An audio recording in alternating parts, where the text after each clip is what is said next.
Hey, good morning. How y'all doing? It is Well Red Beard, and it is a damn fine day to talk about a book. We are here for, hold on, a book review.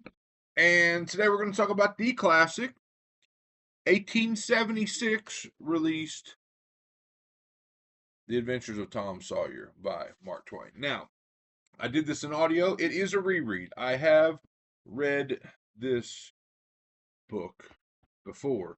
Um, but I've talked often about how I do audiobooks, and I use two apps. I get 3 credits from one credit from another. So at the end of the month, when I'm out of credits and I'm waiting for them to re-up, Everand especially is the main app I use. They have a free library of some classics, and at the end of last month, I did Crime and Punishment, and then I had a couple days left before they re-upped. And I do audio a lot while doing anything else, right? Like while folding laundry, while whatever. I don't want to go too far into that, but the point is that at the end of the month, it's not that I'm necessarily trying to read all these classics. It's that they're available to me, and so of course I've got to have a hard copy. So I went out and got a hard copy of it, and I did a reread of Tom Sawyer. Again, this came out in 1876, which I think common opinion is that Huckleberry Finn is the more popular book of the two. I could be wrong about that, but it didn't come out till 8 years later.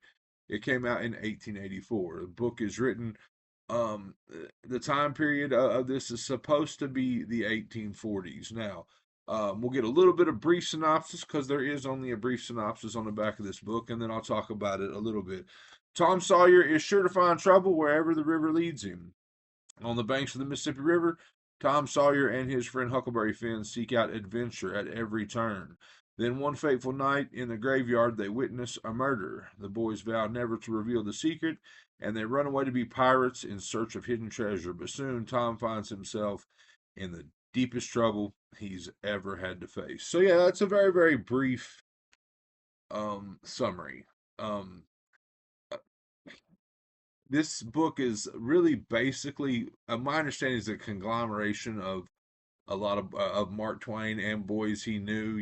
It's kind of real life stories that have been fictionalized, where multiple characters in his life became these characters. I mean, this book reads a lot to me. Kind of like To Kill a Mockingbird, kind of like Harper Lee's To Kill a Mockingbird, in that it's really kind of a bunch of vignettes. Is that the right word? A bunch of stories wound together where we're kind of just getting the lay of the land, getting the idea of who Tom Sawyer is and Huckleberry Finn, and then it comes to this, climax, this climactic scene at the end. Now, again, I read this before. I don't know exactly when. I don't know that I read it as a kid. I do remember seeing the movie, and it was the 1938 movie, which is odd because there have been multiple iterations of this, but the movie that I saw for whatever reason was the 1938 version because the kid, the young child actor that played Tom Sawyer, is firmly um like a core memory for whatever, not a core memory, but for whatever reason, like that kid's face, I know it.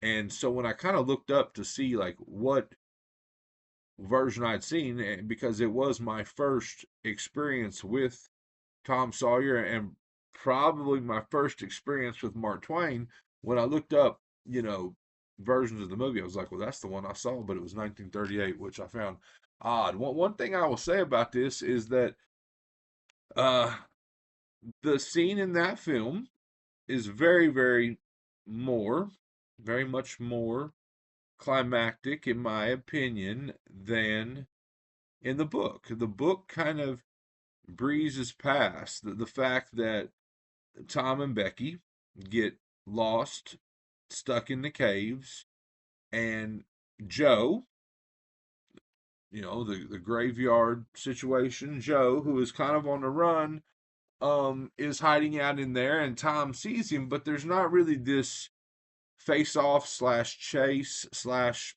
I don't want to go into it, but the way that 1938 movie ended, it just doesn't play out like that, and it's almost breezed past. Like Tom Sawyer's in the cave, he does see Joe in the cave.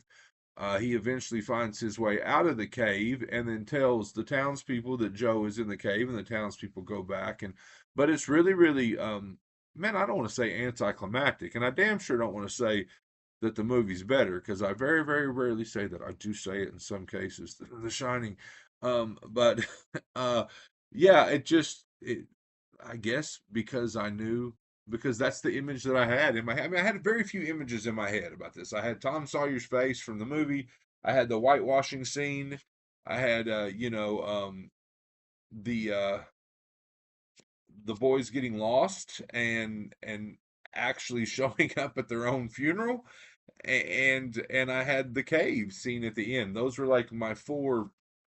Was that four? Was that even four? My four memories of Tom Sawyer. And so when I got to the ending, I guess I thought I knew what was going to happen, and then when it didn't go that way, and again, somewhat came off as anticlimactic. I was like, "Whoa, wait, what?" And so anyway, but look, all in all, I like this book.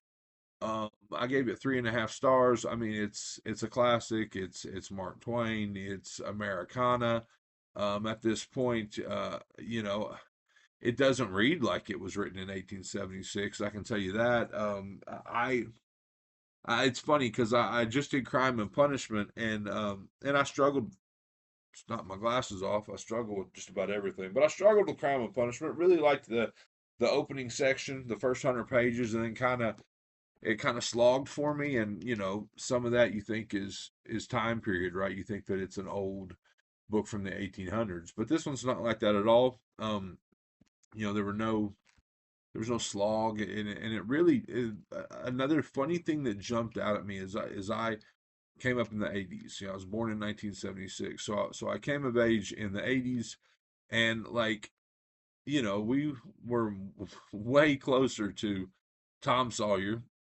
Not to sound like an old fart, but we were way closer to Tom Sawyer and Huckleberry Finn than we were the kids of today. I mean, we were out in the morning, dawn to dusk, and running around and having adventures and spending time in the woods and almost falling in old wells and yeah, exploring abandoned houses and just doing all this stuff. I mean, the summer was an adventure, and so I feel closer to, I guess, children in the 1840s than I do to children in the 2020s, I guess. I don't know, which struck me as odd when I had that thought, but it's just a different world, right? I mean, most of the things that we rely on as kids, right? I mean, technology hadn't really.